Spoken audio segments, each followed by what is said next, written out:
Chapter 15. Your Magnificent Obsession. With the idea that we are about to give you, you can have riches far beyond your fondest hope. This idea will bring you a wealth of happiness, for your personality will expand, and you will receive affection and love, both of a quality and a quantity you have never before dreamed possible. This principle was expressed dramatically on many occasions by the author Lloyd C. Douglas. When Douglas retired from the ministry, he moved into a more extended form of inspirational teaching, the writing of novels. His ministry had reached hundreds. His books reached thousands. His movies, millions. And to each he preached the same basic message. But it was never so clearly expressed as in the novel The Magnificent Obsession. The principle is so obvious here that those who need it most may not see it at all. It is simply this: develop an obsession, a magnificent obsession, to help others. Share yourself without expecting a reward, payment, or commendation. And above all else, keep your good turn a secret. And if you do this, you will set in motion the powers of a universal law. For try as you will to avoid payment for your good deed, blessings and rewards will be showered upon you. No matter who you are, you can have a magnificent obsession. Every living person can help others by sharing a part of himself. You don't have to be rich or powerful to develop a magnificent obsession. Regardless of who you are or what you have been, you can create inside yourself a burning desire to be helpful to others. Take, for example, the sinner with a magnificent obsession. You'll never know his name. That's a secret. When he was asked to help the Boys Clubs of America, an organization the sole purpose of which is the building of character in children with a small donation, he refused. In fact, he was more than rude to the man who had called to interview him on this occasion. "Get out," he said. "I'm sick and tired of people asking me for money." As the representative was walking toward the door to leave, he stopped, turned around, and looked kindly at the man sitting behind his desk. "You may not wish to share with the needy, but I do. I'll share with you a part of what I have, a prayer. May God bless you." And then he turned swiftly and left. You see, with a flash of inspiration, the Boys Club representative had remembered, "Silver and gold have I none, but such as I have give I unto you." And a few days later, an interesting thing happened. The man who had said, "Get out," knocked on the door of the club representative's office and asked, "May I come in?"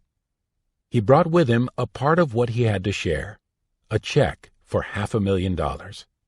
As he laid the check on the desk, he said, "I am giving this on one condition, that you never let anyone know that I did it." "Why not?" he was asked. "I don't want my name to represent to boys and girls that I am good. I'm not a saint, for I have been a sinner. And that is why you'll never know his name. Just he, the Boys Club representative, and the greatest giver of all, know the name of the sinner whose money was donated for the purpose of helping boys and girls avoid doing the wrong things he had done." Like the Boys Club representative, you may not have money, but you can share by giving a part of what you have.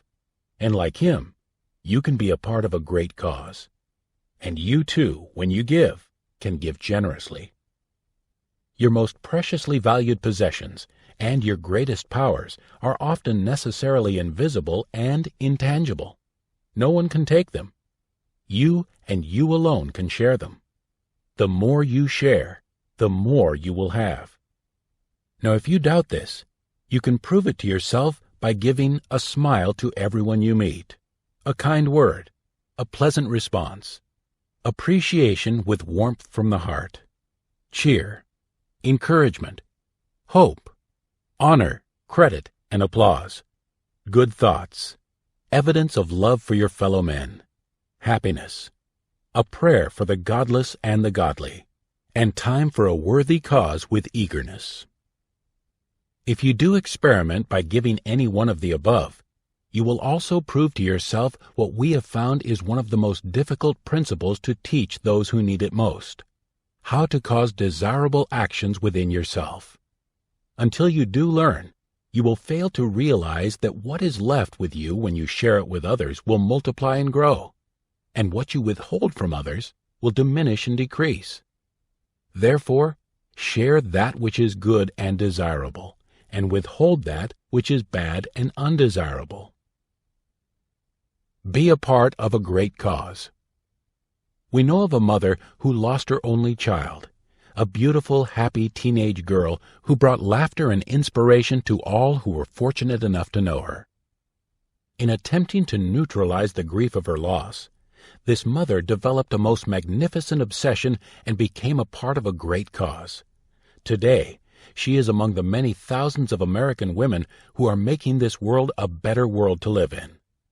Because of the wonderful work she is doing and the beauty of her magnificent obsession, we wrote and asked her if she would be kind enough to share with us the inspiration which helped her develop her magnificent obsession. Her response was, "The searing agony of losing our beloved daughter is never far away in my mind. Conceived in love and nurtured with love, she held our entire future and all our hopes in every sense of the word. The Almighty took our only child from us at the age of 14 and a half. It is impossible to describe our loss. The bright promise of the future went dull, for the light of our lives had been snuffed out. Everything that we had lived to the full became empty. All that was sweet turned bitter." My husband and I reacted as does everyone. Our very existence was encompassed by the eternally unanswered question, why? My husband retired, we sold our home, and seeking an escape, did extensive traveling. Only when we came face to face with the harsh reality that we couldn't run away from our sadness and our memories did we return. Slowly, ever so slowly, we recognized that our loss was not exclusive. We had sought solace and found none, for our motives were self-centered. It took months for my mind to begin to accept the fact that all the joys of children and good health and security are blessings the Almighty loans to each of us. These infinite mercies, which we finite persons presume to take for granted, should each be cherished for their true meaning and great and irreplaceable value. How could I earn the right to keep my other blessings? How could I show my appreciation and thanks to heaven for allowing me my husband's love, for living in this great nation of ours, for my friends and my 5 unimpaired senses, for all the good things that surrounded me? Now my efforts to find myself began to move in the right direction. Although bereft of my dearest possession, the Almighty had given me in recompense an empathy with people and a clearer understanding of the problems besetting each of us. Proportionately, my own understanding in relation to adjusting to my loss grew apace as my service in helping others increased. I sought to find the niche in social work that would ultimately give me the opportunity to leave my small heritage for humanity in lieu of my beloved daughter, and found the answer in City of Hope. Now, as surely as time passes, my peace of mind, call it a magnificent obsession if you will, gains in stature. It is my earnest wish that all who suffer loss of a loved one can find comfort and serenity in service to others. Today, the City of Hope, National Medical and Research Center, renders entirely free patient care. Its services are dispensed on the highest humanitarian level in the belief that man is his brother's keeper. This wonderful mother found peace of mind in a truly magnificent obsession. The entire nation, in fact the entire world, can be affected by the magnificent obsession of just one man who wants to share a part of what he has. Orison Swett Marden was a man who shared a part of what he had and developed a magnificent obsession that changed the attitude of people from negative to positive. The seeds of thought in a book grew into a magnificent obsession. At the age of 7, Orison Swett Marden became an orphan. He was bound out for his room and board. At an early age, he read Self-Help by the Scottish author Samuel Smiles, who, like Marden, had become an orphan as a young boy and had found the secrets of true success. The seeds of thought in Self-Help created a burning desire in Marden, which grew into his magnificent obsession and made his world a better world in which to live. During the boom that preceded the Panic of 1893, Martin owned and operated 4 hotels. Since their operation was entrusted to others, he was devoting much of his time to writing a book. Actually, he was fulfilling a desire to write a book that would motivate American youth as self-help had motivated him. He was working diligently on his inspirational manuscript when an ironical twist of fate struck him and tested his mettle. Martin entitled his work Pushing to the Front, and he took as his motto, "Let every occasion be a great occasion, for you cannot tell when fate may be taking your measure for a larger place." And at that very instant, fate was taking his measure for a larger place. The misfortune that struck him would have ruined many a man. What happened? The Panic of 1893 struck. 2 of the Martin hotels burned to the ground. His manuscript, nearly completed, was destroyed. His tangible wealth went down the drain, wiped out. But Martin had a positive mental attitude. He looked about him to see what had happened to the nation and himself. His first conclusion was that the panic was brought on by fear. Fear of the value of the American dollar. Fear caused by the failure of a few large corporations. Fear of stock values and fear of industrial unrest. Those fears caused the stock market to crash. 567 banks and loan and trust companies, as well as 156 railway companies, failed. Strikes were prevalent. Unemployment affected millions of persons. Because of drought and heat, farmers experienced crop failures. Martin looked about him at the shambles in material things and human lives. He saw the great need for someone or something to inspire the nation and its people. Offers came to him to manage other hotels. He turned them down. A desire had caught hold of him, a magnificent obsession, and he combined it with PMA. He set to work on a new book. His new motto, a self-motivator: every occasion is a great occasion. If ever there was a time when America needed the help of a positive mental attitude, it is now, he told friends. He worked over a livery stable and lived on $1.50 each week. He worked almost unceasingly, day and night. He completed the first edition of Pushing to the Front in 1893. The book received immediate acceptance. It was used extensively in the public schools as a textbook and as a supplementary reader. Business houses circulated it among their employees. Distinguished educators, statesmen, and members of the clergy, merchants, and sales managers commended it as a most powerful motivator to a positive mental attitude. And in time, it was printed in 25 different languages. Millions of copies were sold. Martin, like the authors of Success Through a Positive Mental Attitude, believed that character is the cornerstone in building and maintaining success. He believed the highest and best achievements are noble manhood and womanhood, and that the achievement of true integrity and well-rounded character is in itself success. He taught the secrets of financial and business success, but he also entered a perpetual protest against dollar-chasing and overreaching greed. He taught there is something infinitely better than making a living. It is making a noble life. Martin showed how some men may make millions and still be utter failures. Those who sacrifice their families, reputation, health, everything for dollars are failures in life, regardless of how much money they may accumulate. He also taught that one may succeed without becoming a president or a millionaire. Perhaps one of the greatest achievements of Martin's magnificent obsession was the awakening of men and women to the realization that they could experience success if they would only employ the virtues they would like their children to have. Perhaps fully as rewarding to Martin, Pushing to the Front was instrumental in changing the attitude of an entire nation from negative to positive, and that influence was felt throughout the world. Martin demonstrated that a burning desire can generate the drive to action that is imperative for great achievement. As you have seen, It took courage and sacrifice for Orison Swett Marden to bring his magnificent obsession into reality. A magnificent obsession does take courage. You may need to stand alone in combating and repelling the ridicule and ignorance of the experts.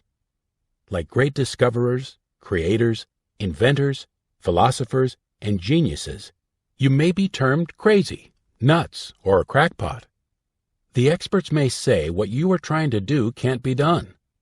With time, your burning desire and constant effort will bring your magnificent obsession into reality. When they say it can't be done, find a way to do it. A magnificent obsession will conquer in spite of the obstacles that stand in its way. Many years ago, a student at the University of Chicago and his friends went to hear a lecture by Sir Arthur Conan Doyle on spiritualism. They went for a lark. They meant to scoff. One of these students, J.B. Rhine, was impressed by the seriousness of the speaker. He began to listen. Certain ideas impressed him. He couldn't dismiss them from his mind. Sir Arthur Conan Doyle referred to men of great repute who were searching into the realm of psychic phenomena. J.B. Rhine decided to investigate and to engage in some research. In referring to the incident some time ago, Dr. Rhine, director of the Parapsychology Laboratory at Duke University in North Carolina, said, "There were things said there that I should have known as a college student. During and after the lecture, I began to recognize some of them. My education had omitted many of the things that were important, such as ways of seeking the unknown. I began to see some of the faults of the educational system of the day." He became interested in the freedom of all to secure new knowledge. He began to resent a system whereby seeking the truth in any form or on any issue became a taboo. He began to develop a burning desire to learn the truth scientifically regarding man's psychic powers. His burning desire turned into a magnificent obsession. Rhine had planned to devote his life to college teaching. He was warned that he would lose his reputation and that his earning power as a teacher would be impaired. His friends and college professors ridiculed him and endeavored to discourage him. Some began to shun him. "I must find out for myself," he told a scientist friend. The friend responded, "When you do find out, keep it to yourself. No one is going to believe." He did keep his discoveries to himself until he was able to develop confirmed scientific proof. Today he is honored and respected throughout the world. Over the past 45 years, his battles have been figuratively knuckle-fighting every inch of the ground in combating taboos, ignorance, antagonism, and ridicule. One of the greatest obstacles with which Dr. Rhine has been constantly plagued over the years has been the lack of the necessary money for expanding his research. At one time, for example, his only EEG machine was assembled from the remains of one found in a junk pile. It had been discarded by a hospital. Have you ever thought that you can develop a magnificent obsession by becoming a part of a great cause and by sharing a part of what you have? If you have, you already realize that there are many college and university professors today whose magnificent obsessions are to seek the truth in various fields, so that all mankind may be benefited by their discoveries.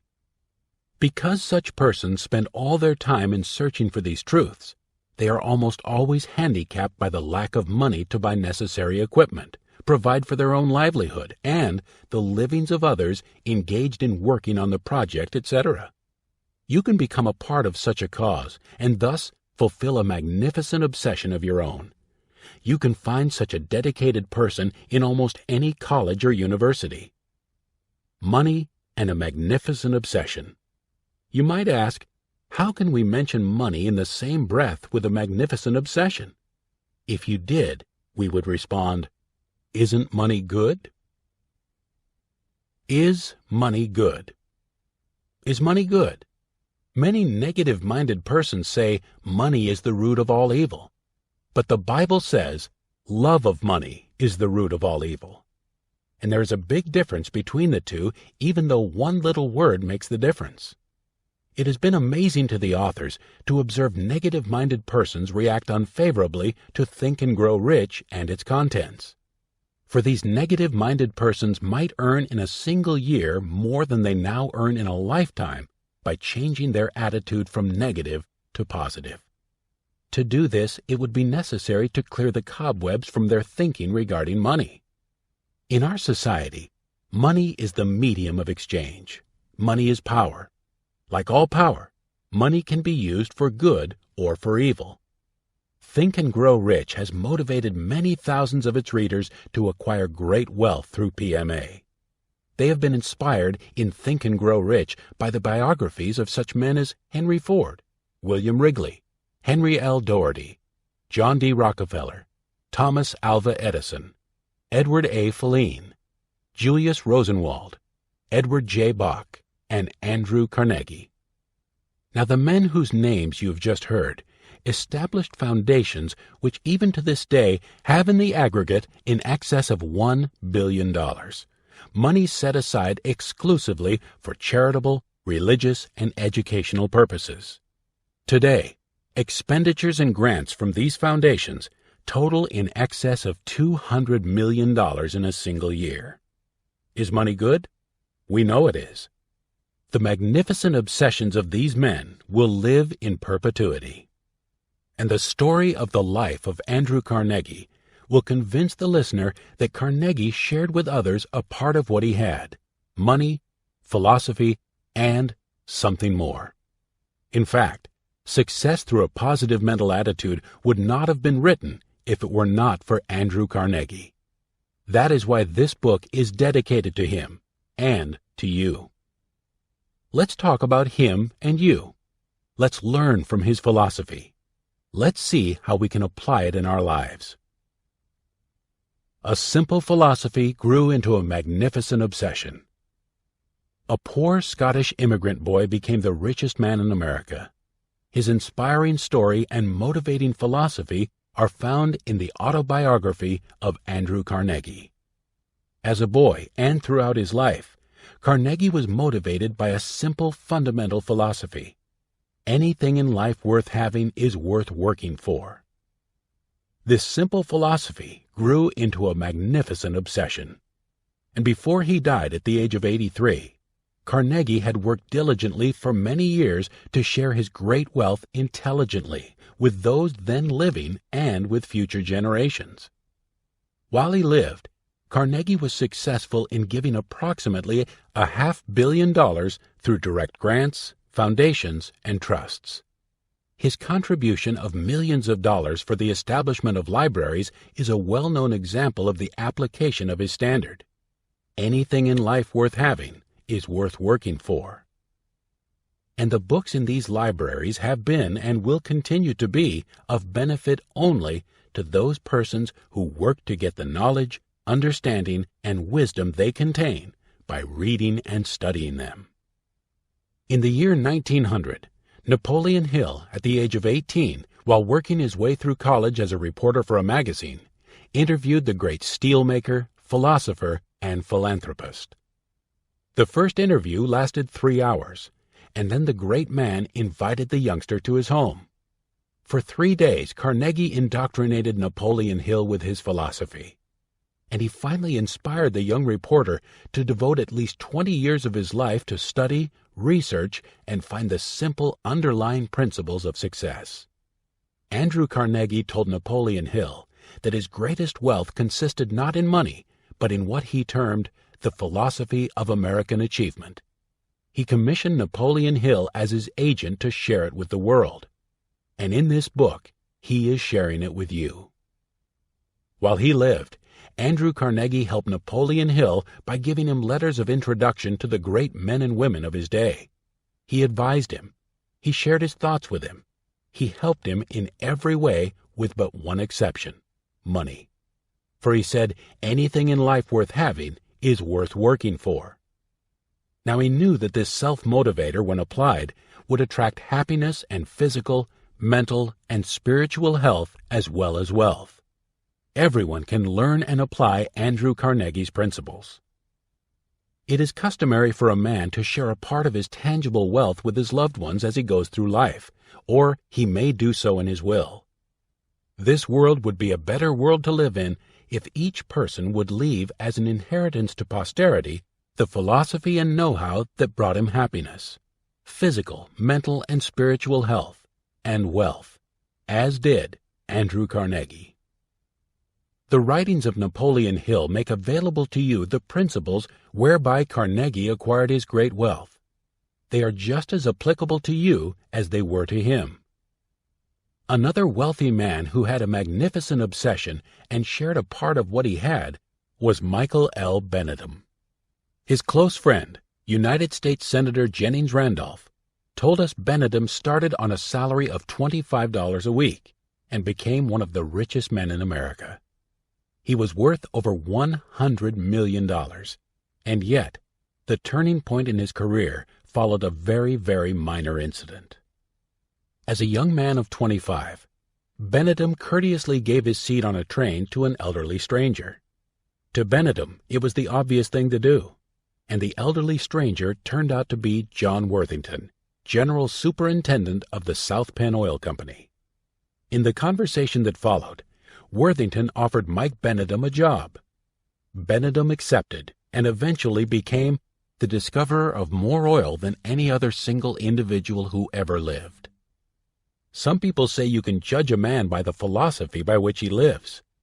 Mike Benedum's philosophy about money went something like this: I'm just a trustee for it, and will be held accountable for the good I can accomplish with it, both in the community as a whole and in behalf of opportunities for people coming up, even as I was given an opportunity back when. Like so many others with a magnificent obsession, Benedum lived to a ripe old age. On his 85th birthday, he said, I have been asked how I keep going at my age. My formula is to keep busy so that the years go by unnoticed, to despise nothing except selfishness, meanness, and corruption, to fear nothing except cowardice, disloyalty, and indifference, to covet nothing that is my neighbor's except his kindness of heart and his gentleness of spirit, to think many, many times of my friends and, if possible, seldom of my enemies. As I see it, age is not a question of years, it is a state of mind.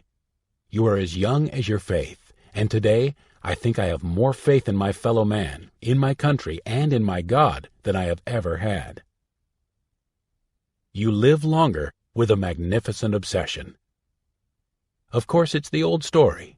The man who has something to live for lives longer. We realized this when we became well acquainted with men like the Honorable Herbert Hoover and General Robert E. Wood, who were doing so much for American youth when they shared their time and money with the Boys' Clubs of America. And they were long-lived because of their magnificent obsessions. They devoted their thinking and time to projects that benefited others, and because their lives were the good lives of men with magnificent obsessions, they experienced the pleasure and therapeutic value of the esteem and love of their fellow men. Of course, you may not have the material wealth of an Andrew Carnegie or a Michael L. Benedum, but that does not deprive you of building your own magnificent obsession. At least it didn't Irving Rudolph.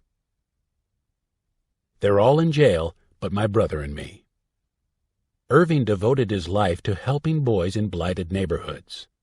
This work was in gratitude for having been saved by a new boys' club in the rough neighborhood in which he was raised. How did Irving Rudolph get started in boys' club work?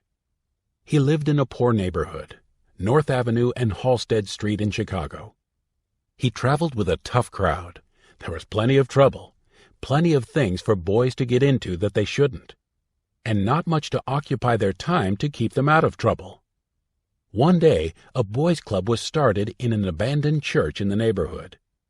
My brother and I were the only two fellows in our gang who visited the club, Irving explained. They're all in jail but my brother and me. If it hadn't been for the Lincoln Unit Boys Club, we'd be there too. Irving was grateful for what the boys' club did for him and his brother, and he devoted his life to helping boys in blighted neighborhoods. Through his enthusiasm and zeal, large donations were received to support the Chicago Boys Clubs. Through him, men and women of influence were attracted to this cause. I feel that my work is only a token payment of my gratitude to a higher power for bringing me and my brother under this influence, Irving explained. Then he added, just visit a boys' club. See for yourself the good work that is being done. You will then feel a part of what I feel for the kids who have the need I had. Now there are thousands of men and women who are fulfilling their magnificent obsessions in sacrificing time and money to help the boys' clubs of America. Your life has benefited from their magnificent obsessions if you do your best to try to never violate your honor by lying or cheating and always try to fulfill the responsibility with which you are entrusted. If you keep clean in thought and body. If you exemplify clean habits, clean speech, clean sport. If you associate with a clean crowd. If you stand up for the rights of others against the undesirable influence and coaxing of friends and threats of enemies. If defeat inspires you to try to succeed. If you have the courage to face danger in spite of fear.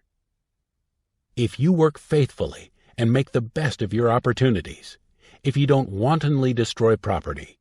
If you save money so that you can pay your own way in this world and yet be generous to those in need and give financial help and time to worthy causes. If you do a good turn each day without expecting compensation. If you are a friend to all and a brother to every living man, woman, and child, regardless of race, color, or creed.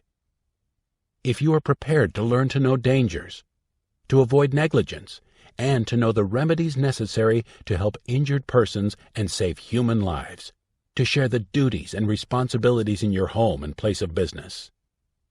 If you are polite to all, especially to the weak, helpless, and unfortunate. If you will not kill or hurt any living creature needlessly, but strive to protect all living animals. If you smile when you can, do your work promptly and cheerfully, and if you never shirk or grumble at responsibilities or hardships. If you are loyal to all to whom loyalty is due, to the members of your family, the firm for which you work, and your country. If you respect duly constituted authorities and obey that which does not violate your moral code. If you do your best to do your duty to God and your country, to help other people at all times, to keep yourself physically strong, mentally awake, and morally straight, then you live and act in response to the imprint in your subconscious mind of the oath and law of the Boy Scouts of America. What kind of a person would you be if you lived up to these standards? America is great because its people live by a great philosophy. It can be symbolized in the phrase, the great American heart. Henry J. Kaiser was another with a magnificent obsession. He did so much to make his world a better world to live in. A quotation that hung on the wall of a blacksmith shop in England inspired him as it may also inspire you. It is, "What, giving again?" I ask in dismay. "And must I keep giving and giving away?" "Oh no," said the angel, looking me through. "Just keep giving till the master stops giving to you." In listening up to this point, you started where the road to achievement began. You were awakened by 5 mental bombshells for attacking success, and you have been given the key to the citadel of wealth. Now, get ready to succeed. That is the purpose of the following chapters. Pilot number 15. Thoughts to steer by. 1. To develop a magnificent obsession, share yourself with others without expecting a reward, payment, or commendation. Keep your good turns a secret. 2. Regardless of who you are or what you have been, you can create inside yourself a burning desire to be helpful to others. You can develop your own magnificent obsession if you have PMA. 3. When you share with others a part of what you have, that which remains will multiply and grow. The more you share, the more you will have. Therefore, share that which is good and desirable, and withhold that which is bad and undesirable. 4. You can develop your own magnificent obsession by becoming a part of a good cause, as did the mother who lost her only child. 5. Character is the cornerstone in building and maintaining success. But how can you improve your own character? Success through a positive mental attitude will help you find the right answers. 6. There is something infinitely better than making a living. It is making a noble life. Do you believe this? If you do, what will you do about it? 7.